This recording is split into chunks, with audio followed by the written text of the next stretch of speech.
વાત કરીએ અમદાવાદની અમદાવાદ જિલ્લાના ધોલેરા પંથકમાં ગઈકાલે ભારે પવન સાથે વરસાદ વરસ્યો। ધોલેરાના ભડિયાદ પંથકમાં ભારે પવન ફૂંકાયો છે।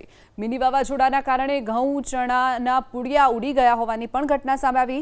ખેડૂતો પોતાના પાકને બચાવવા માટે અચાનક ભાગતા અને પ્રયાસો કરતા પણ નજરે પડ્યા હતા।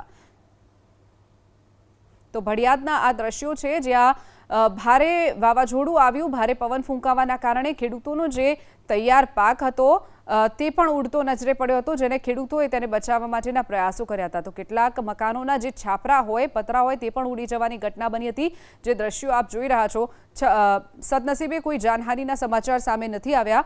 તો ભારે નુકસાન પણ ખેડૂતોને વેઠવાનો વારો આવ્યો છે।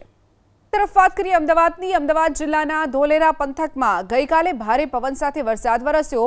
ધોલેરાના ભડિયાદ પંથકમાં ભારે પવન ફૂંકાયો છે।